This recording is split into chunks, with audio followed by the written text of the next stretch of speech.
The full knowledge, Mr. President, that there is no perfection in anything.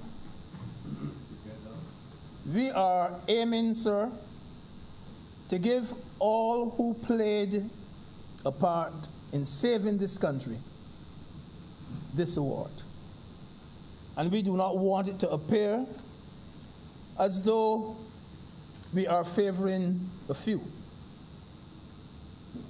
So, Mr. President, we may therefore have to depend on the owners of businesses, the owners of supermarkets and gas stations and so on, to provide the names of those who not only came out to work, but work as though their future and the future of this nation, really, future and the safety of this country depended and it was safe, in their hands.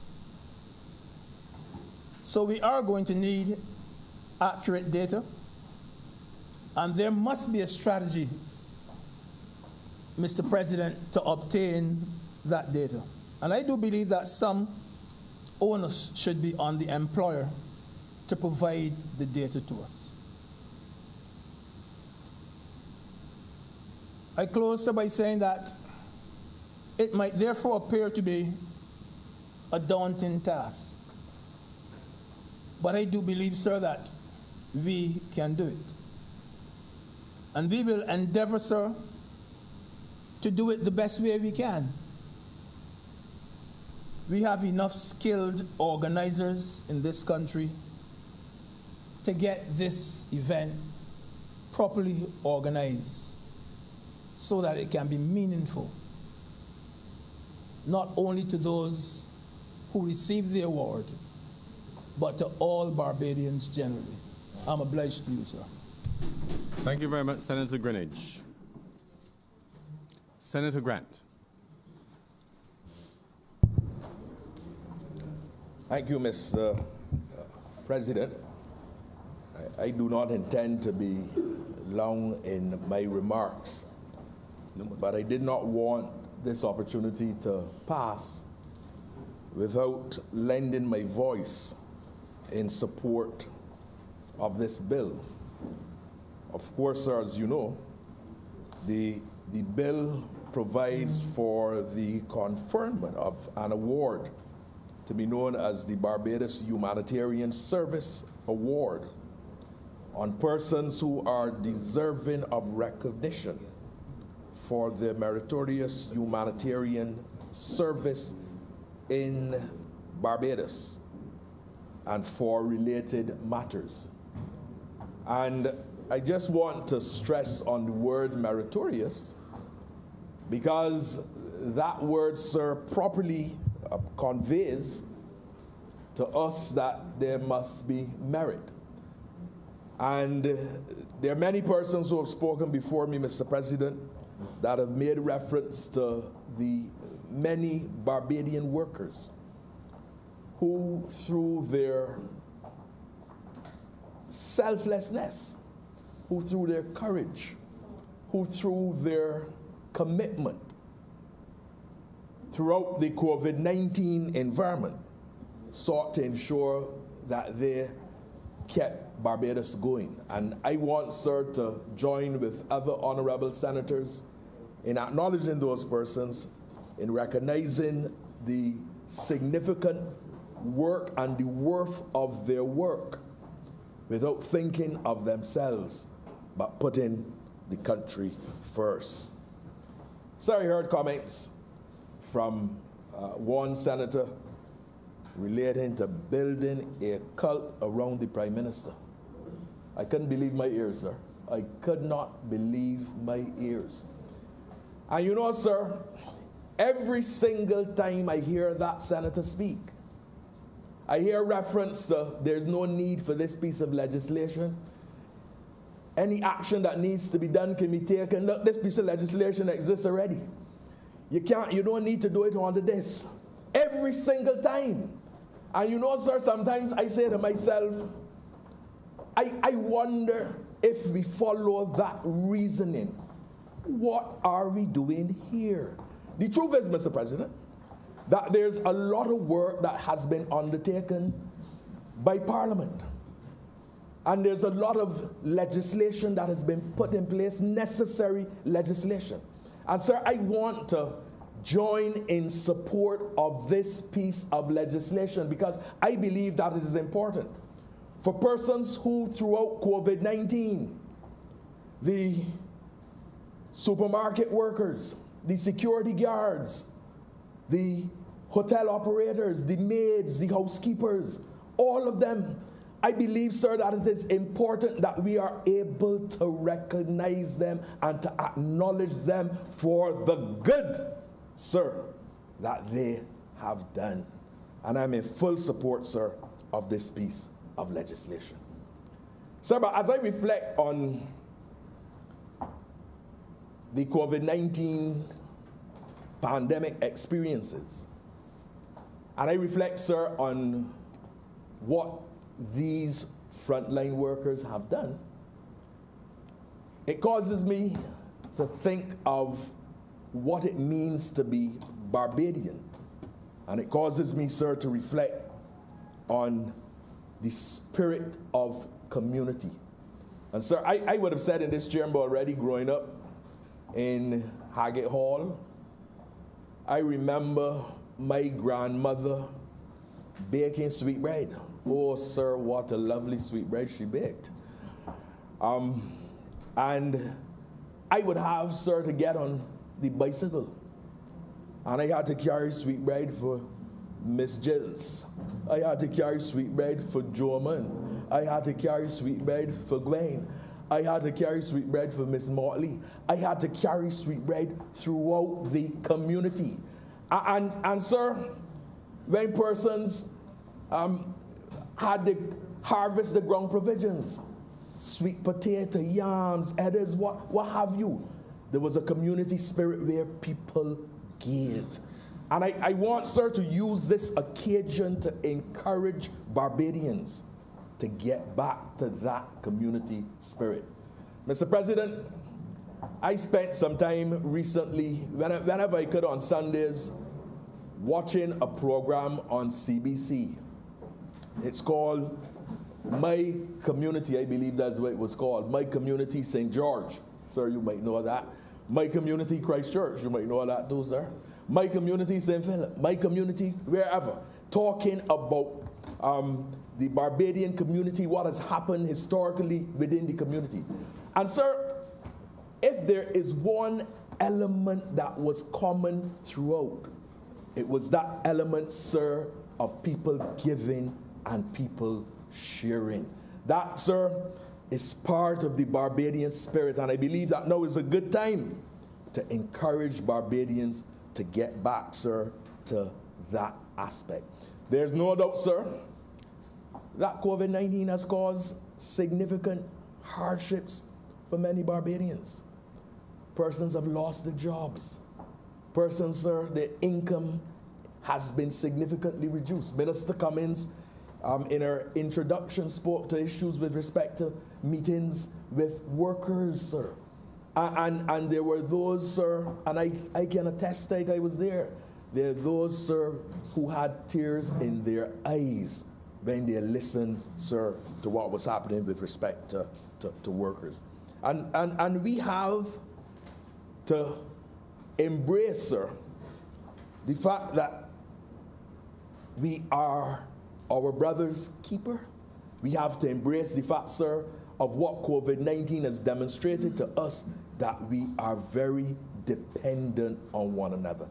Mr. President, I believe it is in the gospel according to Matthew, chapter 25, verses 35 to 40. I believe, sir, those theologians around amongst us can correct me, where there was reference to the fact that, you know, when Jesus said, when I was hungry, you gave me food. When I was thirsty, you gave me drink. And the question was asked, when did we give you food? When did we give you drink? There's a lot more to it than that, sir, but I'm just referencing those elements. And Jesus used words to the effect that you have done it to the least amongst us, you have done it to me. And I go back, sir, to the point that I made initially, for all of us, sir, to come back to the recognition of what Christmas is about.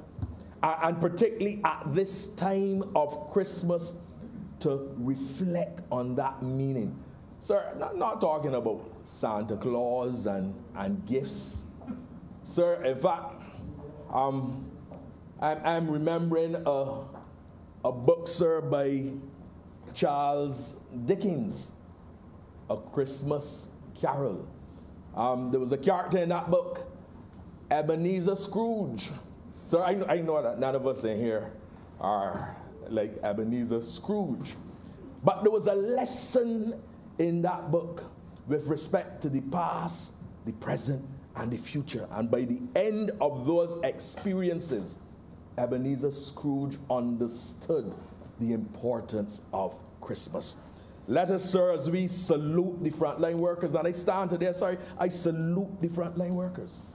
As we do that, let us also recognize that this is a time when many Barbadians are going through hardships and difficulties. And yes, sir, while government has taken the right measures in order to assist and to help Barbadians, let us also, in our own individual ways, find those things that we can do to also help those Barbadians that are less fortunate than ourselves.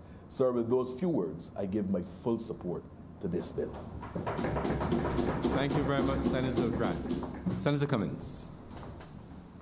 Thank you very much, Mr. President, and I want to express the appreciation of the government of Barbados and all the members on this side for the comments in support of this important bill. I wish to respond and to provide some clarity on some of the questions which were raised. You would recall that we started out this debate as a cognate debate, and so we have the Humanitarian Service Award and the amendment to the Gold Award of Achievement Act.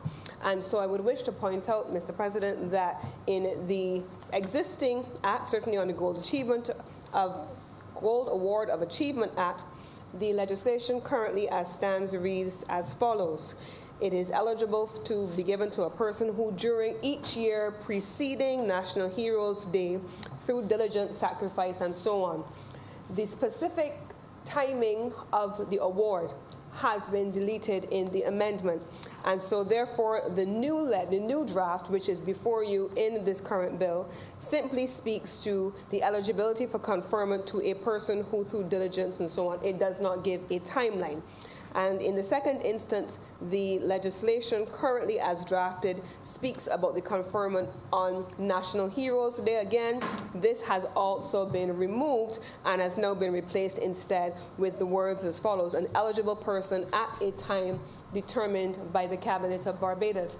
And so the notion that there is in full or in part a duplication of this bill with what is already in place, and that in any way it dilutes the provision of awards on Independence Day or any other special day, is not in fact based in the amendment that is before us today, certainly not in the Gold Crown of Achievement Award and in the new Humanitarian Award, which does not have a conferment time at any specific special occasion during the course of the year. And I would wish to have that corrected from those who may not have taken an opportunity to go through the two respective bills, both in their old and their new format.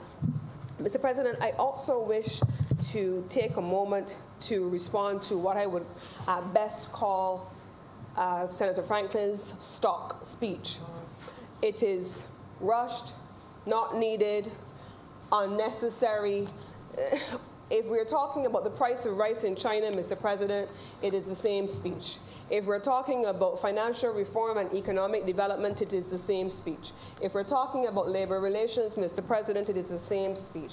It is an attack speech that is reserved on each and every occasion, Mr. President, that the honorable member rises to speak on any subject in this House. And after some time, Mr. President, I am confident that the people of Barbados will grow as tired of it as we are.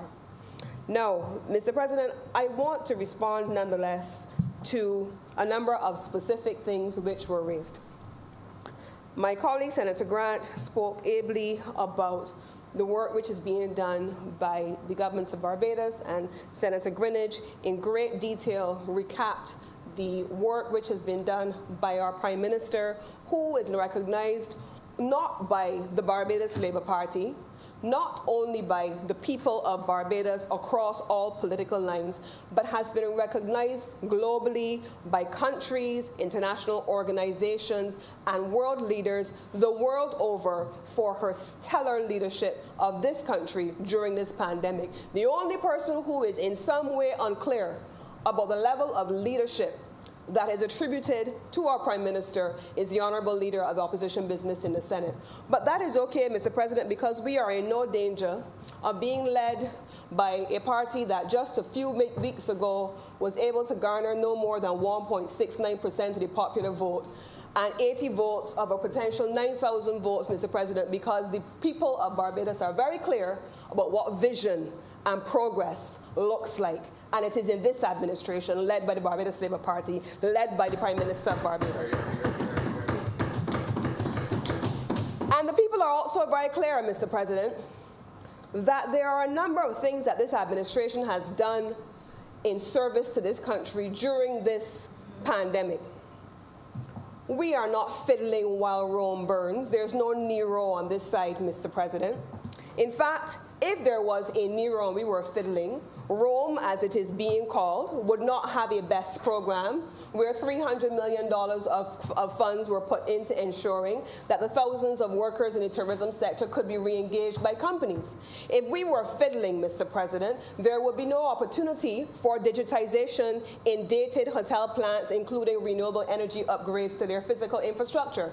If Rome was burning indeed and Nero was fiddling, there would not be a BOSS program that allowed for a recalculation, and there would be no adjustment with the IMF program under BERT, and still being able to meet our adjusting standards in the middle of a in the middle of a global pandemic. If Nero was fiddling while Rome around us was burning, Mr. President, there would not be a stimulus packages for specific sectors. Neither would there be interaction with the Pan American Health Organization, the World Health Organization. The Prime Minister would not be able to speak and say publicly that a deposit has been made to ensure that 60,000 vaccines will be made available once the relevant international agencies have signed over. There is no fiddling in this administration, Mr. President. In fact, the Minister of Agriculture has spoken about boosting agricultural production. The Prime Minister has ensured that we are in a position to have food security, certainly as it relates to our agricultural production. So a nation which dealt with, at the beginning of this pandemic, interruptions, potential and actual, in supplies being given to our country, would not be in a position where food would not be able to reach our tables. We would not have partnerships with shipping lines, Mr. President. This is the leadership of the Barbados Labour Party. There is no Nero. While Rome may be burning globally, this country has done all that it can do to make sure that with a fire engine in the hands of a Prime Minister who is never far away from its leadership, from its steering wheel, we have kept the flames at bay, even as they have threatened to engulf us, and they have engulfed others. And I am incredibly proud of this administration. And it is unfortunate that in a moment where I started out my introduction of these two bills, Mr. President, by speaking about us rising to the occasion, knowing when it's time to lay down our arms, knowing when it's time to put aside political strife and political immaturity and to rise to the occasion of our nation, that we would then be followed by a speech that at best can be described as embarrassing and at worst outrageous. This is not that moment. This is not that time. It has never been that moment, Mr. President, and in this time it will never be that time. And as we stand to salute the thousands of Barbadians who did recognize what time it was, whether it was in their course of the job, when they went above and beyond the call of duty, as Senator Greenidge said, or whether it was those that just stood up and said, here I am, use me, this is that moment, and we are very proud as an administration, and we're very appreciative of the support given by our colleagues across the aisle for this measure. And with this, With these words, Mr. President, I beg to move that this bill be read a second time.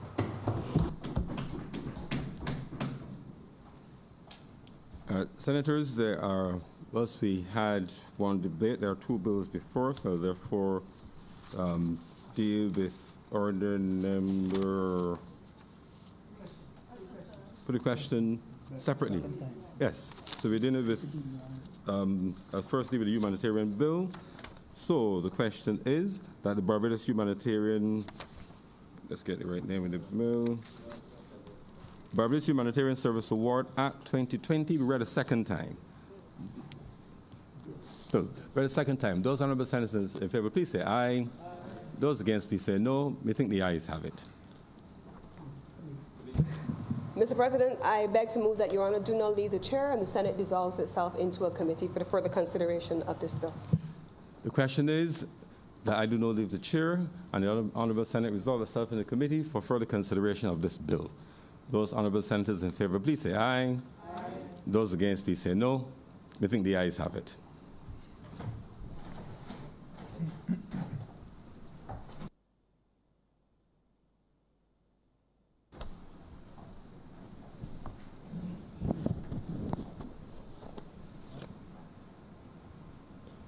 The Senate is in committee.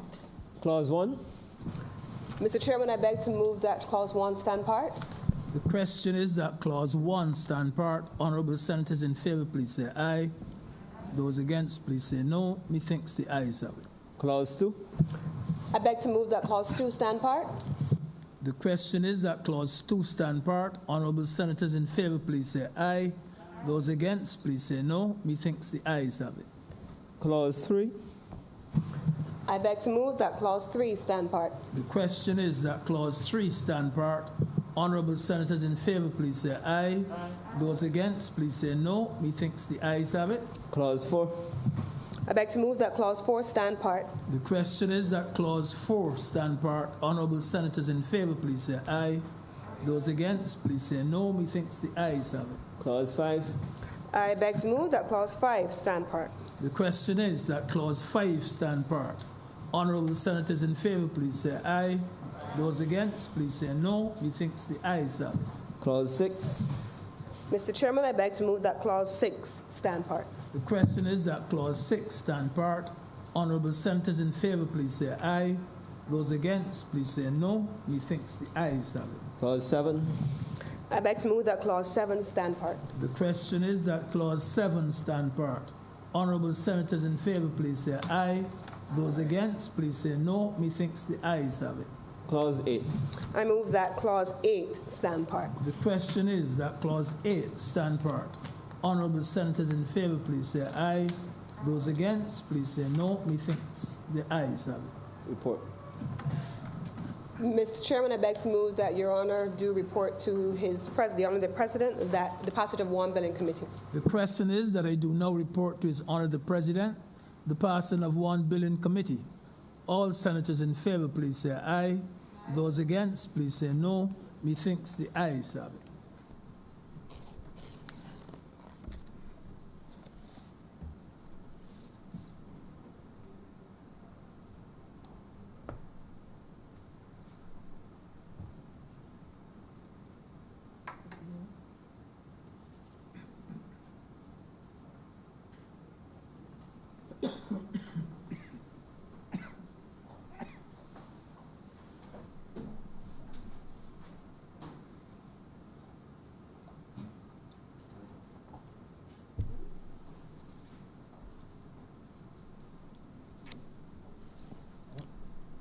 The chairman has reported to me the passing of one bill in committee. Mr. President, I beg to move that this bill be read a third time. The question is that this bill be read a third time. Those honorable senators in favor, please say aye. Those against, please say no. We think the ayes have it.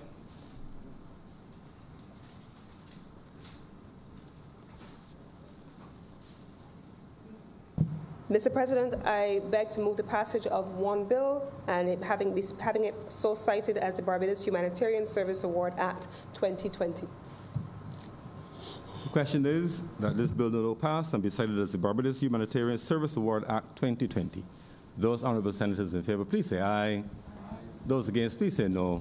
I think the ayes have it. This bill is so passed and so cited. Order number 4, sir. Order number 4.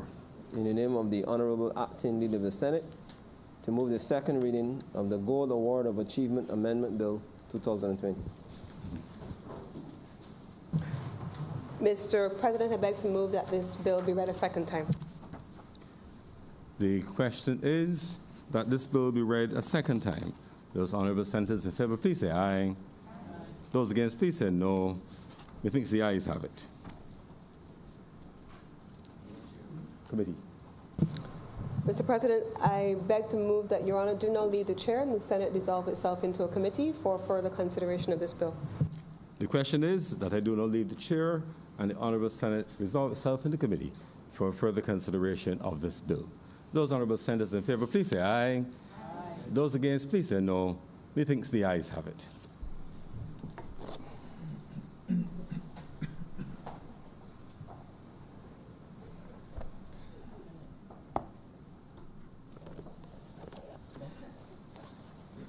The Senate is now in committee. Clause 1. Mr. Chairman, I beg to move that Clause 1 stand part. The question is that Clause 1 stand part. Honourable senators in favour, please say aye. Those against, please say no. Methinks the ayes have it.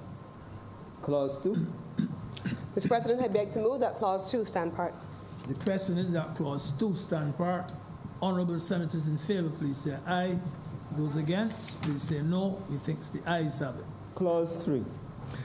Mr. Chairman, I beg to move that Clause 3 stand part. The question is that Clause 3 stand part. Honourable senators in favour, please say aye. Those against, please say no. Methinks the ayes have it. Mr. Chairman, I beg to move that you report to His Honour the President the passage of one bill in committee. The question is that I do now report to His Honour the President the passing of one bill in committee. Honourable senators in favour, please say aye. Those against, please say no. Methinks the ayes have it.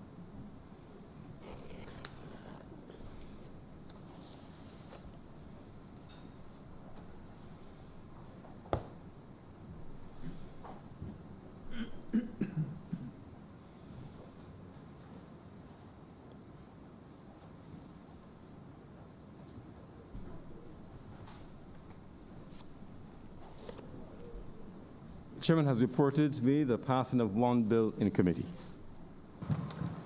Mr. President, I beg to move that this bill do now pass, that this bill be read a third time. The question is that this bill be read a third time. Those honourable senators in favour, please say aye. Aye. Those against, please say no. Methinks the ayes have it. Mr. President, I beg to move that this bill do now pass and be cited as the Gold Award of Achievement Act 401. Amendment. Amendment. The question is that this bill do not pass and be cited as the Gold Award of Achievement Amendment Act 2020. Those honourable senators in favour, please say aye. Aye. Those against, please say no. Methinks the ayes have it. This bill is now passed and so cited. Order number 2, sir. Order number 2. In the name of the Honourable Acting Leader of the Senate, to move the passing of a resolution to approve, in accordance with Section 5 of the Crown Lands Vesting and Disposal Act, Chapter 225, the vesting in the Barbados Tourism Investment, Inc., a company incorporated on the Companies Act, Chapter 308, of the parcel of land, the property of the Crown, situate at Bay Street, in the parish of St. Michael in this island, for the public purpose of tourism development. Senator Cummins. Mr. President, I rise on this occasion to request the support of the Honourable Chamber for a resolution to vest approximately 24.5 square meters of land at Bay Street, St. Michael, in the Barbados Tourism Investment, Inc., a company wholly owned by the Government of Barbados for the purpose of tourism development. Mr. President, you will recall that sometime in 2019, in May, I believe it was, a resolution was passed to vest 69.0 square meters of land at Browns Beach, Bay Street in the BTI, and this included a drain. This drain originally ran directly into the sea at Bay Street and between two parcels of land. These parcels of land are now amalgamating. It was, however, while processing the formal transfer of the land from the Crown to the BTI that it was observed that because of beach accretion, the original 69 square meters shown as drain has now grown by an additional 24.5 square meters to now a total amount of 93.5 square meters. This is shown in a plan certified on December 4, 2019 by a land surveyor and recorded in the Lands and Surveys Department also in the same month. This 24.5 square meters now comprises beach land. On the basis of the accreted lands which belong automatically to the owner of the coastal lands, the southwestern boundary of this drain should be properly described in this case as abutting on the sea rather than on lands of the government of Barbados. In order to avoid any doubt, the Cabinet has agreed to the express vesting of the additional 24.5 square meters of beach land in the BTI in order to support this hotel development. Mr. Speaker, it is on this basis that this resolution is now brought to this House, and I accordingly beg to move that this resolution do now pass. The question is that this resolution do now pass. Those honourable senators in favour, please say aye. Those against, please say no. Methinks the ayes have it. This resolution is therefore now passed. That's it. Mr. President, this now concludes the government business of the day, and I wish to move that.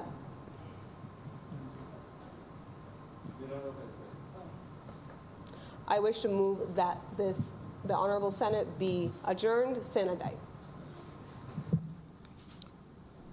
The question is,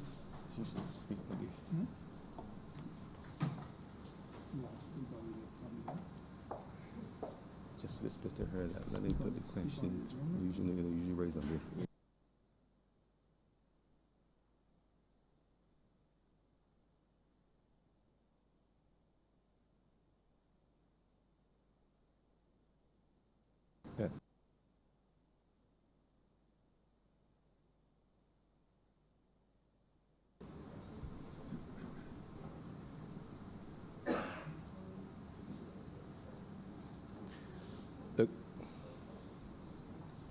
The question is that the Senate will now adjourn sine die. Those honourable members in favour, please say aye. Sweet adjournment.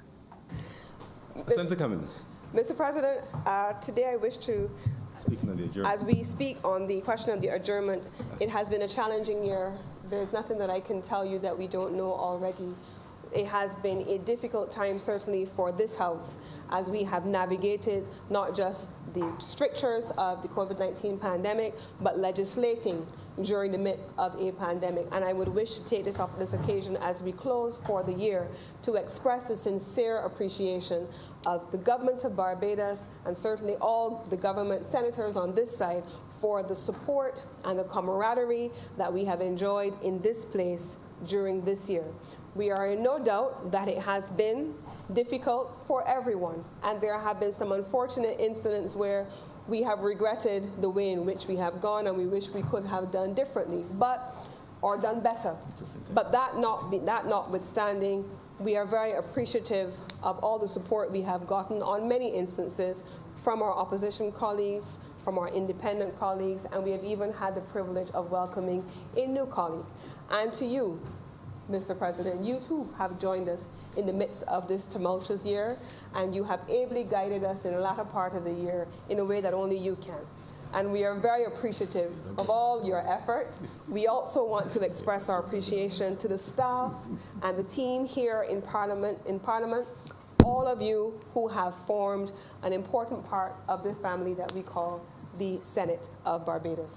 And with those words, Mr. President, I would wish to congratulate all of you and to wish everyone Merry Christmas and Happy Holidays, and to remind you, as Senator Rogers said before he left, to remember the spirit of community. And in these difficult times, at the end of this year, look out for your neighbor and the person who needs you right next door. Thank you, Mr. President. Thank you, Senator Cummins. Senator Franklin. Speaking of the German, sir, I too would want to wish all of my colleagues the very best for the season, Christmas season, for whoever celebrates Christmas, and whatever season that you celebrate, I wish you that too.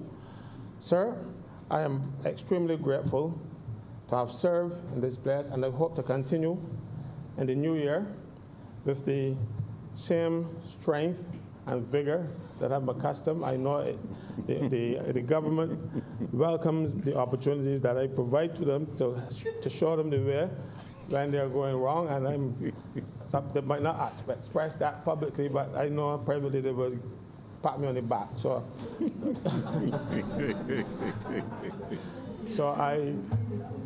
I want the country to be aware.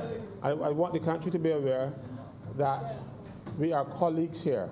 Yes. Indeed. Yeah. And we are not enemies in this place. Yeah. That we are doing our job as we see best. So do not be misguided when people throw barbs at each other. It is not hatred. Sometimes it's out of love. Senator Grant, you heard that? Senator Brennan, there's always an exception to prove the rule. There's always an exception to prove the rule. But sir, in all seriousness, I want to thank you for your support. You've made my efforts in here worthwhile. You let me know that I'm doing a good job. When I don't get the criticism, I worry. And I know you appreciate it. I also want to thank the staff, including the police officers and the government security guards who service us here, trying to keep us safe. They too should deserve an award. And sir, to you, the clerks and the staff of Parliament, but I said especially the police, because people usually forget them. And I think they deserve an award as well, so we will look for one of these bills for them next year. Sir, I also want to wish you and your family all the best for the holidays, particularly. And Mr. Deputy President, I know we were drawing swords, but those swords were blunt. And they were blunt, and they didn't cause any injury. So, sir, Merry Christmas to all and Happy New Year. Thank you very much. Honourable Senators, Senator Nurse. Thank you, Mr. President. I too would recognize, of course, that it was a challenge this year. Challenge, of course, for government and to keeping things together, a challenge for every one of us in trying to make sure that we kept healthy and that we kept our families strong and healthy as well. But in everything, I think we pulled through. As I said earlier, we had good leadership. We had our ups and downs, of course, here in the Senate, and our disagreements from time to time, but in the spirit, of course, of debate and what was expected, we took it in stride, and we soldiered on with the business at hand. And so at this time of the year, of course, we look forward to a little rest, a little relaxation, a little enjoyment with our families. And so on behalf of all of the independent senators, I wish to thank the opposition leader and the government members on this side, and you, Mr. President, as well as all of the clerk of Parliament and all of his staff for working together and seeing us through this year. And I would only just wish that as we see some light at the end of the tunnel going into next year, that we will have a really wonderful and prosperous year in 2021. Thank you, Mr. President. Thank you. Thank you very much, Senator Nurse.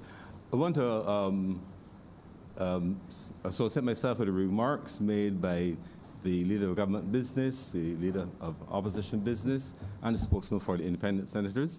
The Deputy President and I want to join in extending our best wishes for this blessed and holy season and into the new year to all honorable senators, to our clerks at the table, the rest of the office staff, our police security, our caterers, our technicians. Let us not forget that in the absence of the technology, we will not be able to hear one another, but more importantly, the fact that through modern technology, every member of the population, whether here or abroad, who wants to hear what we are saying and see what we are doing can do so. And in fact, I used to follow debates in this chamber when it was in Ottawa over the past 2 years. And from time to time, if it was free, I just log in on the internet. It's there on my desk. I follow what's happening. And so it was for me a pleasure and a privilege to, rather than doing it via live stream, to do it face to face. But I feel as if I had been among known characters by virtue of having followed the debate in both places from time to time. But that is a deepening of our democracy that we should not take for granted. And I really want to thank the technical staff here in Parliament, as well as CBC 100.7, the radio broadcast, but on the internet, Parliament channel. And I must congratulate Parliament for being as progressive as it has been over the past 15, 20 years, certainly in more recent times, with the YouTube channel, Parliament TV, placing the order papers, the bills and resolutions on the internet so that you could see what's happening. Because certainly wearing another hat was at ICAP, and I wanted to monitor to see what legislation was coming down the pipe, what matters of interest and import to the business sector, especially accountants, for example. I could see, we may have been, for example, involved in some of the preliminary discussions, but to see what was the bill going before Parliament, we could see the bills in a way that in the days of messengers delivering paper bundles to parliamentarians only, you only know what happened after the fact. And I think that, let us celebrate in this Christmas that opportunity for participatory democracy. I would certainly use the privilege, one of the few privileges I have to speak, to remind that in matters, for example, relating to national honors and awards, and having served for 10 years as a member of the National Honors and Decorations Committee, I'm concerned about the lack of submissions made by the public. The public, after the awards, will criticize and say, but John should have gone home won. No, they know what John did. The members of the committee don't know John or what he did. And I think really it is for members of the public to seize upon these opportunities to make their submissions. And that process now is available online. You can do online submissions. It's a lot easier than before. But let us be all individual lobbyists. We know something good is happening in our community, and let us make sure that others know about it as opposed to lamenting that nobody knows about it, and we have not told the story. So I want to commend Parliament and thank the clerks and the technical folks for ensuring that democracy is meaningful and available and accessible to every member of the public. And in that regard, I thank honourable senators for ensuring that the quality of debate and contributions remains high, because our judge is not me, the president. I only preside over matters, but certainly the public will be served because they have full access to us in live motion, will be able to judge us. So I want to thank you, as I thank you all on the floor and those in the wider infrastructure supporting us for your work during this year. It has been a challenge. I can only imagine, not being here myself, the challenges that you would have had in seeking to meet when there was little known about COVID, but you still had to pass laws for the good governance of Barbados. And that itself would have been a challenge and a sacrifice. And I thank you. We stayed the course. We're not yet out of the woods. And if we have any doubt about how far we can go, We only have to consider how far we've come. And we can all, in this chamber, out in the wider public, have confidence and go forward with boldness into 2021, knowing that if we have survived this year, we can tackle any year ahead. No retreat, no surrender. Merry Christmas, Happy New Year to all. The Senate now stands adjourned, sine die.